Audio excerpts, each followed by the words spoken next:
ஸ்ரீ சாயிநாத ஸ்தவனமஞ்சரி.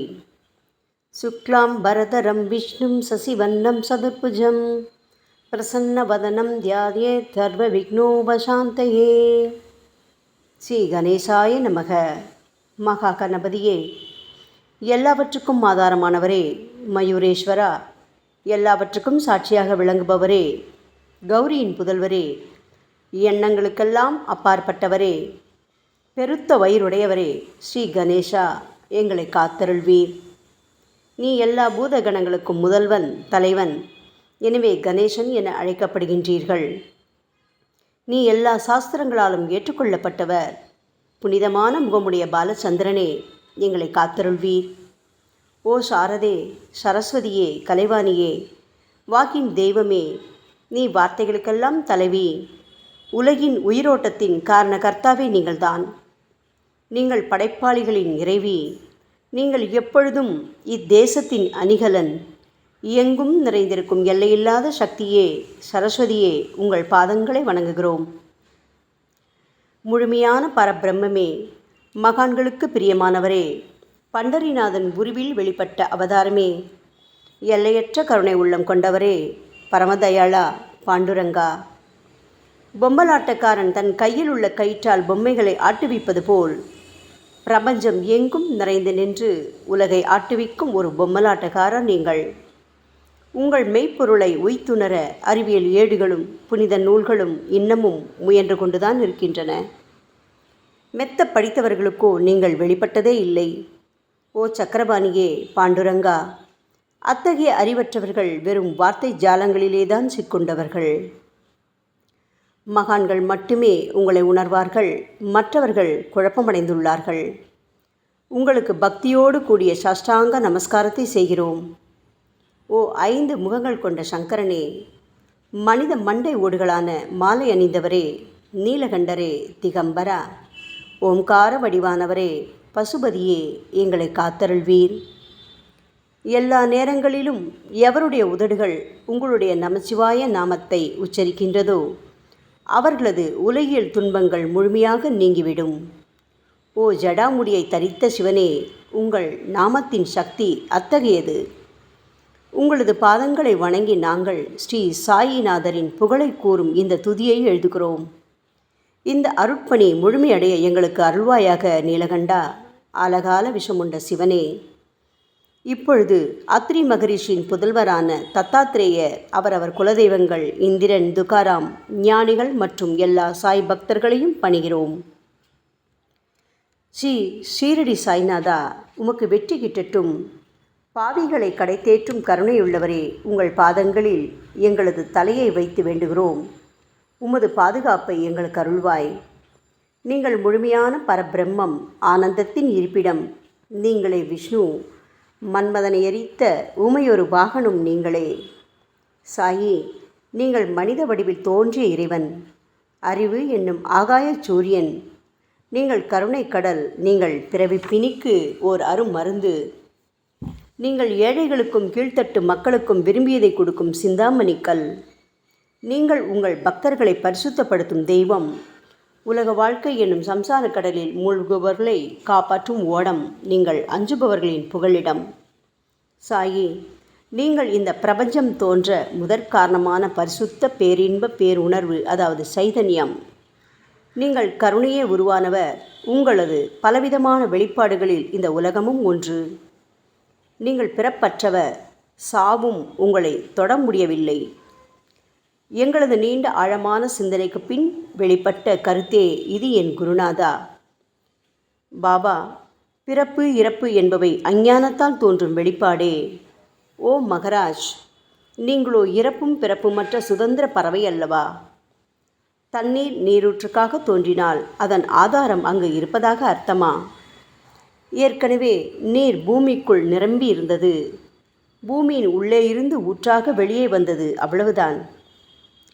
மணற்படுகையில் நீர் ஊற்றாக வெளிப்பட்டதும் அது நீரோடை என்று பெயர் பெற்றது. தண்ணீர் இல்லாவிட்டால் அது வெறும் மணற்படுகையே. அந்த மணற்படுகையில் தண்ணீர் ஊற்றாக வந்தாலும் அல்லது வற்றி போனாலும் தண்ணீருக்கு அதனால் ஒன்றும் ஆவதில்லை. ஏனென்றால் தண்ணீர் அந்த மணற்படுகைக்கு எந்தவிதமான முக்கியத்துவமும் கொடுப்பதில்லை. ஆனால் அறியாமையால் மணற்படுகையோ நீர் நிரம்பி இருந்தால் அது பெருமைப்பட்டு கொள்கிறது. ஆகையால் நீர் வற்றிய உடனே அது மிகவும் மனவருத்தம் அடைகிறது. இந்த மனித உடலும் ஒரு விதத்தில் அந்த மணற்படுகை போன்றதே. புனித பேரின்ப நிலையை அந்த நீரூற்றின் தூய தண்ணீருக்கு ஒப்பிடலாம். இம்மாதிரி எண்ணற்ற மணற்படுகைகள், அதாவது மனித உடல்கள் இருந்த போதிலும் அவற்றில் உள்ள நீர், அதாவது பேருணர்வு எனப்படும் சைதன்யம் மட்டும் மாறுபடுவதே இல்லை. கருணையுள்ளம் கொண்டவரே சாய்நாதா, நாங்கள் உங்களை ஆதியும் அந்தமும் இல்லாதவர், பிறப்பற்றவர் என்று கூறுவோம். இந்திரனின் கையில் இருக்கும் வஜ்ராயுதம் நீங்கள். இந்த வஜ்ராயுதம் ததீசி என்ற முனிவரின் முதுகெலும்பை கொண்டு தயாரிக்கப்பட்டது. இதுவரை இந்த பூமியில் எத்தனையோ எண்ணற்ற உயிரினங்கள் தோன்றியுள்ளன, இப்பொழுதும் தோன்றிக் கொண்டுதான் இருக்கின்றன. வரும் காலத்தில் மேலும் எண்ணற்ற உருவங்கள் தோன்றத்தான் போகின்றன. அந்த ஒவ்வொரு தோற்றத்திற்கும் ஒரு தனி உருவமும் பெயரும் கிடைக்கும். இந்த உயிர்கள் ஒவ்வொன்றும் பெயராலும் தோற்றத்தாலும் மட்டுமே இவ்வுலகில் அடையாளம் காட்டப்படுகிறது. ஆகையால் அந்த சுத்த பேருணர்வு நிலையை நீ நான் என்று பிரித்து காட்டுவது சரியல்ல. ஏனென்றால் எது இரண்டாக தோன்ற முடியாதோ அதுவே உண்மையில் பரிசுத்த பேரின்ப பேருணர்வு எனப்படும். அது ஒன்றே அனைவரின் உள்ளும் ஆத்மா என்ற பெயரில் உள்ளது. மேலும் உண்மையை சொல்வதானால் அந்த ஒரே ஒரு சுத்த பேரின்ப பேருணர்வு நிலைதான் உலகம் முழுவதும் வியாபித்திருக்கிறது. அப்படி இருக்கையில் நீ நான் என்ற வேற்றுமைகள் எவ்வாறு இருக்க முடியும்? நீருண்ட மேகத்தில் உள்ள நீரின் தன்மை உலகெங்கிலும் ஒன்றே. ஆனால் அது பூமியை அடைந்ததும் வெவ்வேறு தோற்றங்களை நதி, ஏரி, ஊற்று என ஏற்கின்றன. கோதாவரி மணற்படுகையில் விழும் நீர் கோதாவரி நதி என்றழைக்கப்படும். அதே சமயம் கிணறு ஒன்றில் விழும் நீருக்கு அந்த சிறப்பு தகுதி கிடைப்பதில்லை. கோதாவரி நதி மிகவும் புனிதமானது. சாயி, நீங்கள் அதில் உள்ள தூய நீரை போன்றவர், நாங்களோ குளம், குட்டை, சகதியில் உள்ள நீர் போன்றவர்கள். நம் இருவருக்கும் இடையே உள்ள வித்தியாசம் இதுதான். பாபா, எங்கள் வாழ்வின் குறிக்கோளை அடைவதற்கு நாங்கள் உங்களிடம் வரவேண்டும். கூப்பிய கரங்களுடன் உங்கள் பாதங்களை சரணடைய வேண்டும். ஏனென்றால் நீங்கள் ஒருவரே புனிதத்தின் உறைவிடம் என் குருநாதா. புனிதமடைந்த கோதாவரி நதி மணற்பரப்பில் மழை நீர் பாயத் தொடங்கும் போது அந்த நீர் புனிதத்தன்மையை அடையும். அதை வெறும் தண்ணீராக மட்டும் கருதினால் அந்த தண்ணீர் தான் எல்லா இடங்களிலும் இருக்கிறதே. கோதாவரி நதி தீரம் முழுவதும் புனிதமாக கருதப்பட்டது. பூமியின் அந்த மணற்பகுதி அதன் புனித தன்மையை நிர்ணயம் செய்கிறது. நீருண்ட மேகத்தினின்று கீழே விழுந்த நீரின் புனிதத்தன்மையை எந்த பூமியின் பகுதி மாற்றவில்லையோ அந்த பகுதியை கோதாவரி என்று கூறுகிறார்கள். மற்ற பகுதிகளில் விழுந்த நீர் அந்த பகுதியில் உள்ள மண்ணின் குணத்தை ஏற்றுக்கொண்டது, புனித தன்மையை இழக்கிறது. மேகத்தில் பரிசுத்தமாக இருந்த நீர் அசுத்தமாகவும் கசப்பாகவும் உப்பாகவும் மாறிவிட்டது. 6 வித உட்பகைகளான காமம், கோபம், பேராசை, வெறுப்பு, அகங்காரம், பொறாமை இவற்றை அகற்றி புனித உடலெடுத்து வந்த குருநாதா, குருதேவா, தங்களை புனித மகான் என்று அழைப்பதே சால பொருந்தும். ஆகவே நீங்களே புனித கோதாவரி. நாங்கள் உங்களை புனித கோதாவரியாக உருவகம் செய்கிறோம். இயங்கும் அத்தனை படைப்புகளிலும் நீங்கள் சிறப்புற முதன்மை பெறுகின்றீர்கள். உலகம் தோன்றியது முதலே பிரம்மா உயிர்களை படைக்க ஆரம்பித்ததிலிருந்தே கோதாவரி நதி இருக்கிறது. நீர் நிறைந்து பாயும் அந்த நதியில் இன்று வரை தண்ணீர் வற்றியதே இல்லை. ராமர் கோதாவரி நதியின் கரைக்கு வந்தபோது ஓடிக்கொண்டிருந்த தண்ணீர் இன்று வரை அதே இடத்தில் எப்படி இருக்க முடியும்? கோதாவரி நதியின் மணற்படுகை மட்டும் அதேதான். தண்ணீர் கடலை சென்றடைந்து விட்டது. ஆனால் அந்த கோதாவரி நீர் படுகையுடன் புனிதத்தன்மை மட்டும் என்றுமே மாறாமல் இன்று வரை அப்படியே உள்ளது. ஒவ்வொரு வருடமும் பழைய நீர் வெளியேறி புதிய நீர் அதற்குள் பாய்கிறது.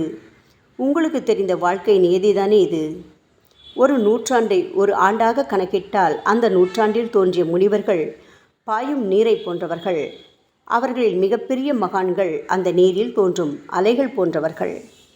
இந்த புனித கோதாவரி நதியில் முந்தைய நூற்றாண்டுகளில் சனாதனர், சனதர், சனந்தனர் போன்ற மகான்கள் வெள்ளமாக தோன்றினார்கள். பிறகு நாரதர், தும்புரு, துருவன், பிரகலாதன், மகாபலி சக்கரவர்த்தி, சபரி, அங்கதன், வாயுகுமாரனான அனுமான், விதுரர், கோபர்களும் கோபியர்களும் வெள்ளமாக தோன்றினர். இவ்வாறு இன்று வரை கடந்த நூற்றாண்டுகள் ஒவ்வொன்றிலும் ஒன்றன் பின் ஒன்றாக மகான்களாகிய வெள்ளம் தோன்றியது. அவற்றை எல்லாம் எங்களால் ஞாபகப்படுத்தி கூற முடியவில்லை. ஓ சாயிநாதா, இந்த 19ஆம் நூற்றாண்டில் புனித கோதாவரி நதியில் சந்தேகத்திற்கு இடமில்லாமல் நீங்கள் வெள்ளமாக பாய்ந்தீர்கள். எனவே உமது தெய்வீகமான பாதங்களை தொட்டு வணங்குகிறோம். சாய் மகராஜா, நாங்கள் செய்யும் தவறுகளை தயவு செய்து உங்கள் கவனத்தில் வைத்து கொள்ள வேண்டாம் என மன்றாடி கேட்டுக்கொள்கிறோம். சாயி, நாங்கள் எளியவர்கள், ஏதும் அறியாதவர்கள், தீய குணங்கள் கொண்ட மிகப்பெரிய பாவிகள். எங்களை புறந்தள்ளி விடாதீர்கள், கைவிட்டு விடாதீர்கள். மட்டமான உலோகத்தையும் தங்கமாக மாற்றும் சக்தி கொண்ட ரசவாத கல் இரும்பினுடைய இயற்கையான தன்மைகளை பொருட்படுத்துவதில்லை. அதேபோல் கோதாவரி நதியும் தன்னுள் கலக்கும் சிறு சிறு ஓடைகளை திருப்பி அனுப்புவதில்லை. பாபா, அநேக தீய குணங்களை எங்களுக்குள் கொண்டவர்கள் நாங்கள். உங்களது கருணை மிகுந்த பார்வையால் தயவு செய்து அவற்றை சடுதியில் அழித்து விடுங்கள். இது மட்டுமே தான் உங்கள் அடிமைகளான எங்களது வேண்டுகோள். ரசவாத கல்லின் தொடர்பு ஏற்பட்டும் இரும்பின் இயற்கை தன்மைகள் அழிக்கப்படாவிட்டால் சாயிநாதா, அது ரசவாத கல்லின் பெருமைக்கு இழுக்கல்லவா? பாபா, எங்களை பாவியாகவே இருக்கும்படி விட்டுவிடாதீர்கள்.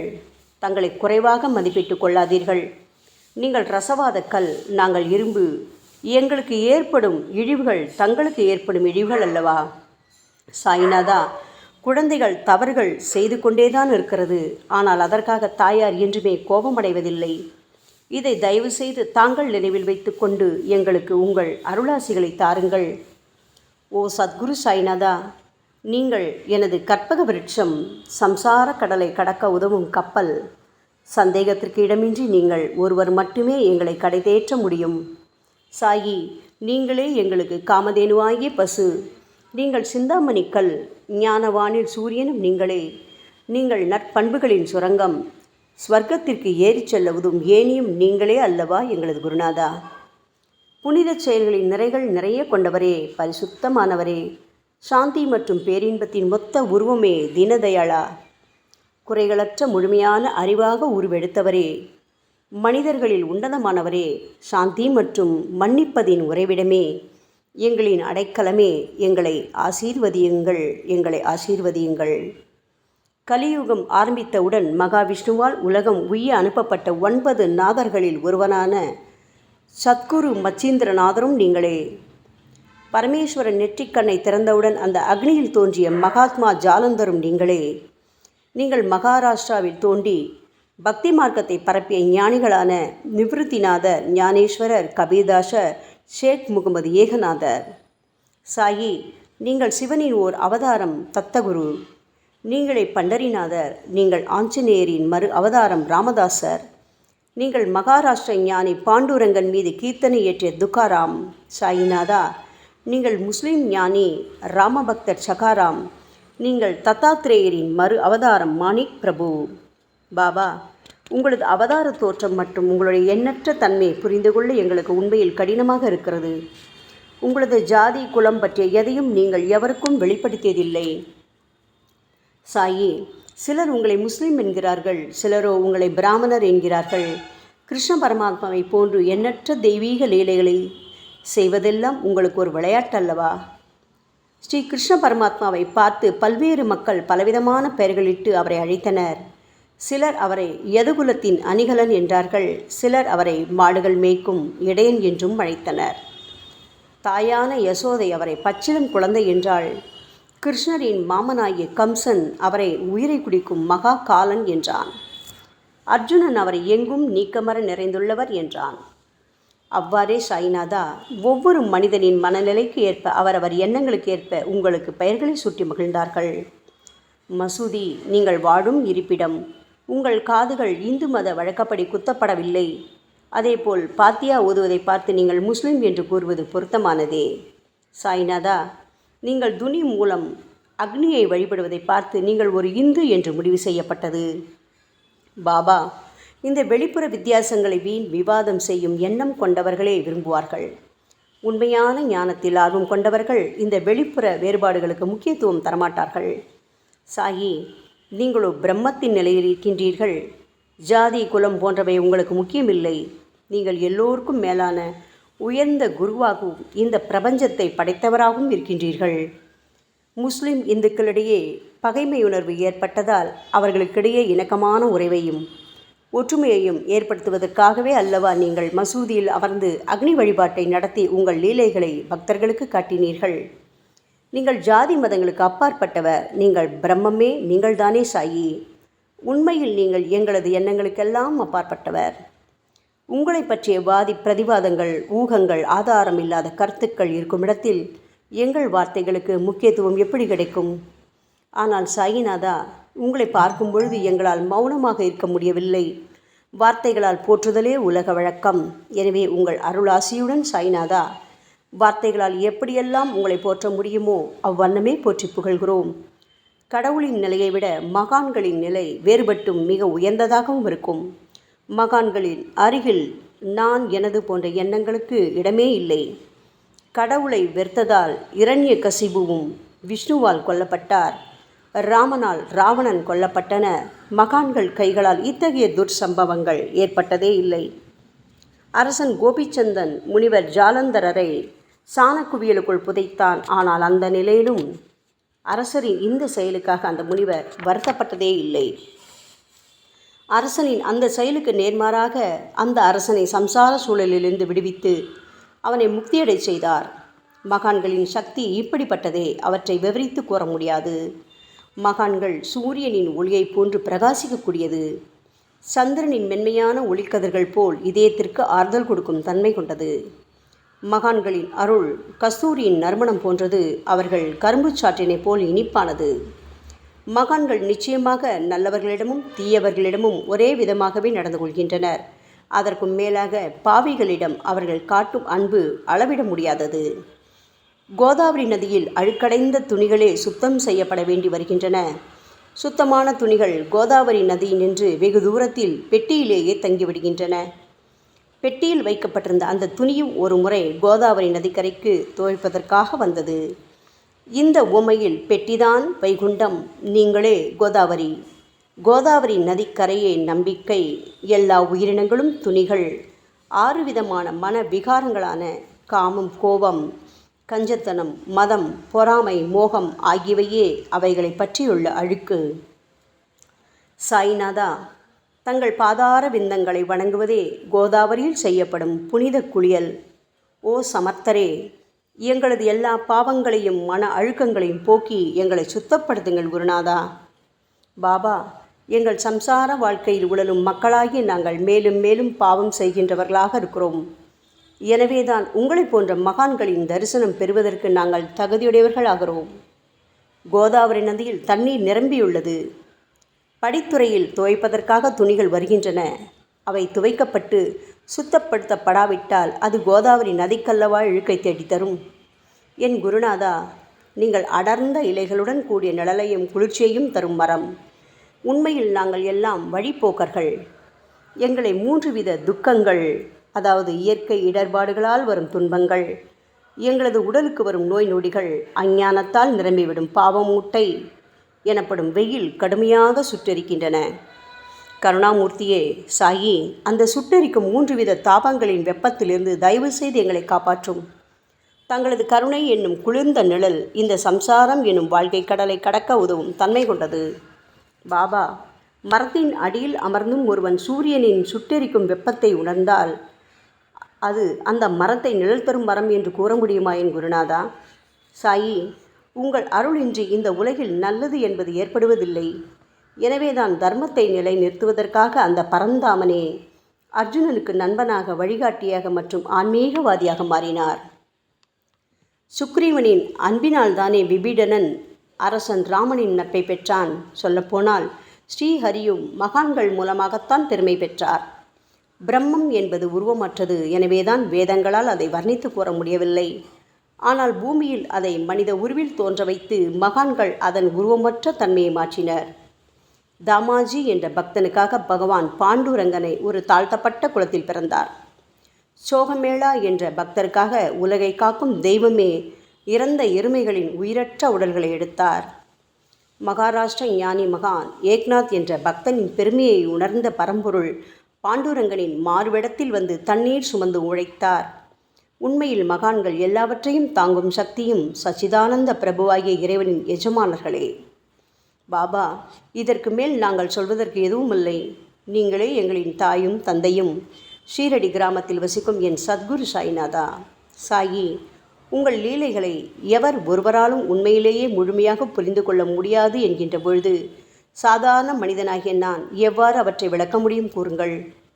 எல்லா உயிரினங்களையும் காப்பாற்ற நீங்கள் ஷீரடிக்கு வந்திருக்கின்றீர்கள். மண் அகல் விளக்குகளில் வெறும் தண்ணீரை ஊற்றி அவற்றை எரிய வைத்தீர்கள். மிக குறுகிய மரப்பலகையை தொங்கும் ஊஞ்சல் படுக்கையாக்கி உங்கள் யோக சக்தியை உங்கள் பக்தர்களான எங்களுக்கு காட்டினீர்கள்.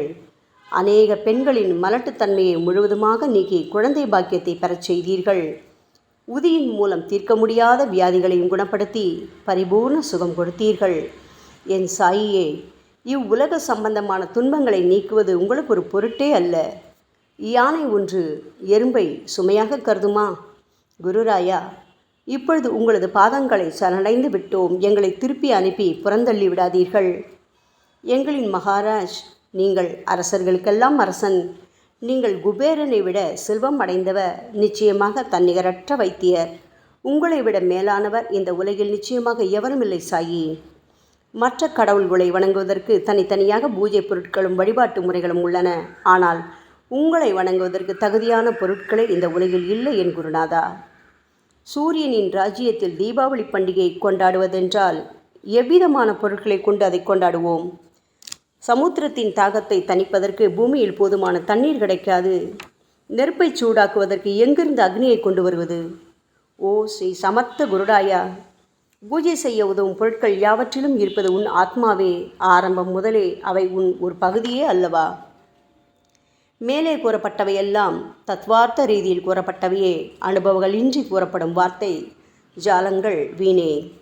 சம்பிரதாய சடங்குகளின்படி உங்களுக்கு பூஜை செய்ய வேண்டுமென்றால் அதனை செய்வதற்கு தேவையான பூஜை சாமான்கள் எங்களிடத்தில் இல்லையே என் குருநாதா.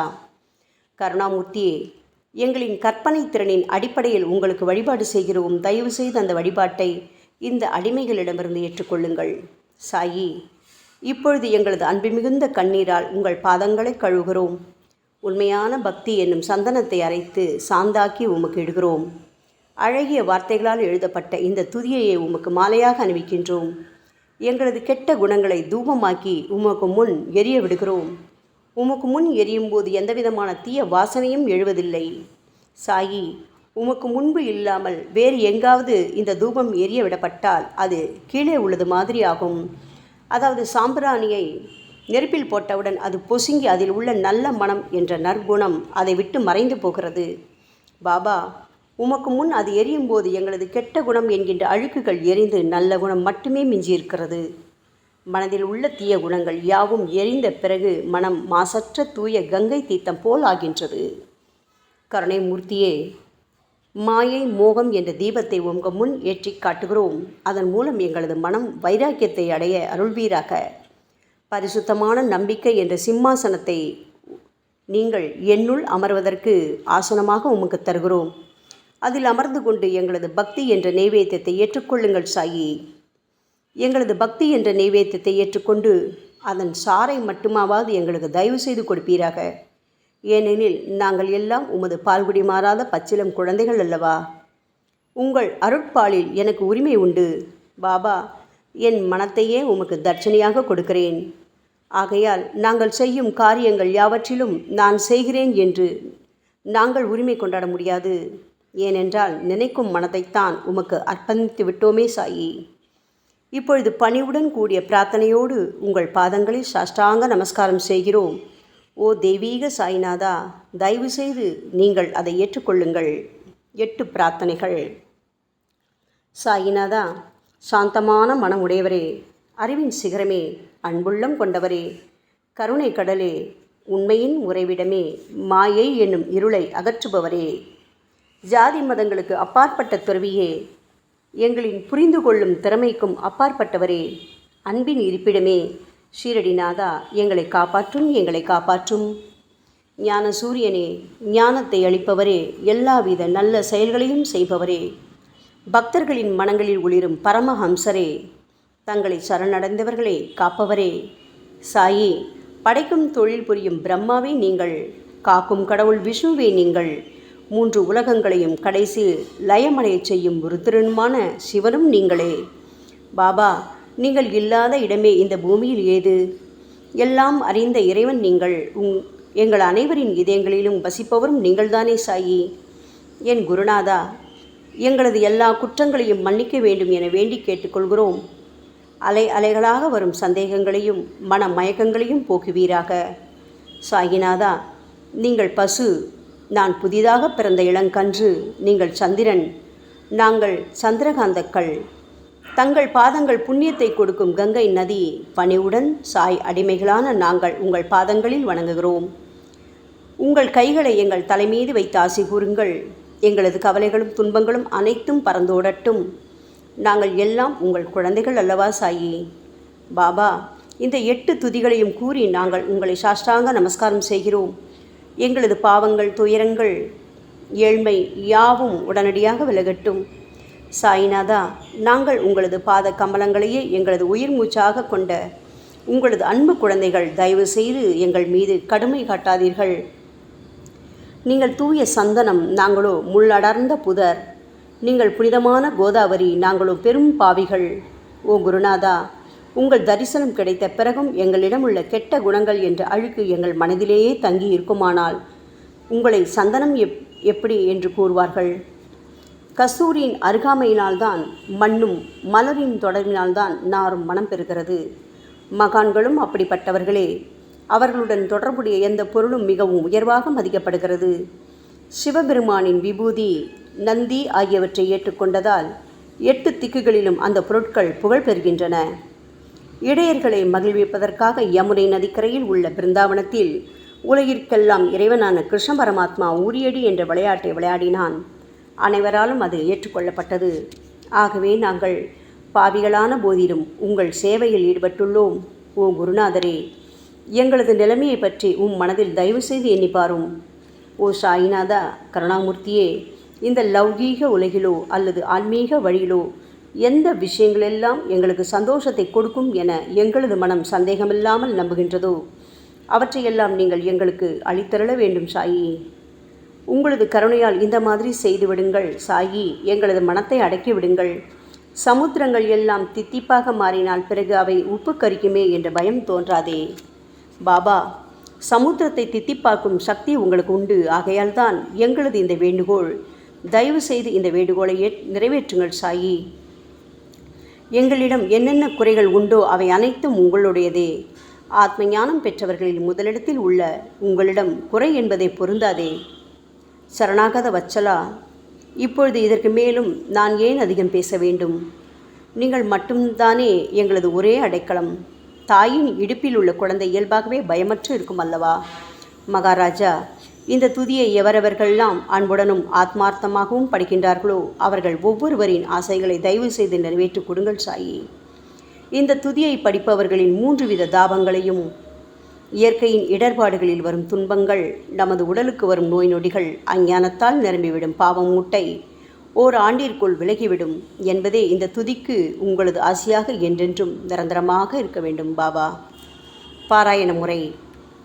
குளித்து முடித்துவிட்டு மனதில் முழுமையான நம்பிக்கையுடன் தொடர்ந்து இந்த துதியை பாராயணம் செய்ய வேண்டும்.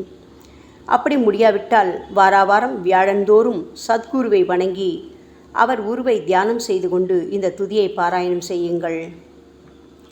இதுவும் கூட முடியாவிட்டால் மாதம் வரும் 2 ஏகாதசி தினங்களில் இந்த துதியை பாராயணம் செய்யுங்கள். இது ஏற்படுத்தும் விளைவுகளை பார்த்து அதிசயப்படுவீர்கள். குருமூர்த்தியான சாய்நாதர் இந்த துதியை பாராயணம் செய்பவர்களுக்கு இவ்வுலகியல் ஆசைகளை முழுமையாக உடனடியாக நிறைவேற்றுவார். இந்த துதியை திரும்ப திரும்ப பாராயணம் செய்வதால் முட்டாள்கள் கூர்மையான புத்தியை அடைவார்கள். யாருடைய வாழ்நாளாவது குறைவானதாக இருப்பேன் இந்த துதியை அவர்கள் படிப்பதால் 100 ஆண்டு காலம் வாழ்வார்கள். இந்த துதியை தொடர்ந்து பாராயணம் செய்து வந்தால் செல்வம் குறைவாக ஏழையாக இருந்தால் செல்வத்தின் அதிபதி குபேரன் அவர்கள் வீட்டிற்கு வந்து தங்கி அவர்களுக்கு ஏவல் புரிவான். இது சத்தியம், இது சத்தியம், இது சத்தியம் என 3 முறை கூறுகிறார். குழந்தை செல்வம் இல்லாதவர்கள் இந்த துதியை தொடர்ந்து படித்து வந்தால் குழந்தை செல்வம் பெறுவர். இந்த துதியை படிப்பவர்களின் வியாதிகள் எல்லா பக்கங்களிலும் பறந்தோடிவிடும். வியாதி நின்று குணம் கிடைக்கும்.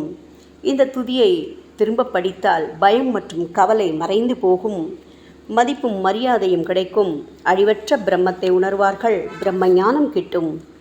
அறிவுடையோரே, இந்த துதியின் மீது உங்கள் இதயங்களில் முழுமையான நம்பிக்கை வையுங்கள்.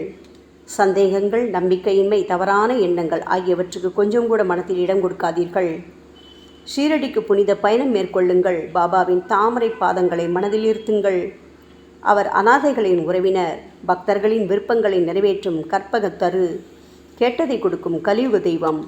பாபாவால் உணர்வூட்டப்பட்டு இந்த துதியை நான் இயற்றினேன். இல்லாவிட்டால் எந்த விதமான முக்கியத்துவமும் இல்லாத என்னால் இந்த துதியை எவ்வாறு எழுத முடியும்?